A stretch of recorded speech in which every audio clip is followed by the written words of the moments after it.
Ukigera ku nkombe zacyo wumva neza neza umutuzo ugusaze kuko cyo ubwacyo kiri ahantu hatuje giteye amabengeza ndetse kikaba kibereye ijisho. Icyo nta kindi akaba ari ikiyaga cya Burera giherereye mu karere ka Burera mu ntara y'Amajyaruguru. Iki kiyaga kikaba ari cyo cyonyine mu Rwanda gifite umwihariko wo kugira impanga yacyo ari ikiyaga cya Ruhondo. Inkomoko y'iki kiyaga cya Burera ntihurizwaho n'abantu bose kuko bamwe bavuga ko umugezi uhereza amazi muri iki kiyaga ufite inkomoko mu gihugu cy'abaturanyi cya Uganda. Ku rundi ruhande abandi bakavuga ko iki kiyaga kigizwe n'amazi akomoka mu gishanga cya Rugezi. Gusa Ingiro TV yatembereye iki kiyaga kugira ngo ibamare amatsiko, abakunzi bayo kuko ni mwe bayo ndetse niyo yanyu. Ariyo mpamvu igiye basaba gutanga support yanyu kugira ngo mujye mubonera ibiganiro byayo ku gihe. Bibutse ko njye mwumva ndi umwe muri benshi, NCR Cedric, umunyamakuru ndetse n'umunyabiganiro ku Ngiro TV. Nk'uko twakomeje kubigarukaho ku nkomoko y'iki kiyaga cya Burera, twagurutse ku ngingo ivuga ko iki kiyaga kigizwe n'amazi aturuka mu mugezi wa Rugezi unanyura nanone mu gishanga cya Rugezi. Aya mazi rero ndavuga afite inkomoko mu gihugu cy'abaturanyi cya Uganda.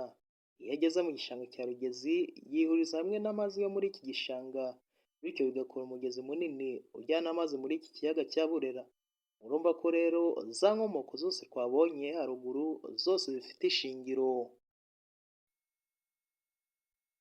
Ku bijyanye n'umwihariko wo kugira impanga kw'iki kiyaga, iki kiyaga nicyo cyonyine gifite umwihariko wo kugira impanga yacyo ari iki kiyaga cya Ruhondo, giherereye mu karere ka Musanze nako gaherereye mu ntara y'Amajyaruguru. Ibi biyaga byombi akaba ari impanga nk'uko byaje kwemezwa n'ikigo cy'igihugu gishinzwe kurengera ibidukikije aricyo REMA. Ku bufatanye n'iki kigo kandi gihora gishishikariza abaturage gukomeza kwirinda buri kimwe cyose cyabangamira iki kiyaga, nko kwirinda gukora ibikorwa birimo guhinga hafi y'inkombe zacyo ndetse n'inkengero zacyo, ndetse ibi bikorwa n'ahandi hose mu biyaga byose byo mu Rwanda bikarekeraho, dore ko ibi biyaga biza ku mwanya wa mbere mu gucumbikira ibinyabuzima byo mu mazi. Bityo rero iyo twirinze icyabyangiriza tuba turengera ibinyabuzima byinshi biba mu mazi ndetse n'ibidukikije muri rusange. Ibiyaga nanone biza muri bimwe mu byiza nyaburanga bikurura ba mukerarugendo bavuye imihanda yose.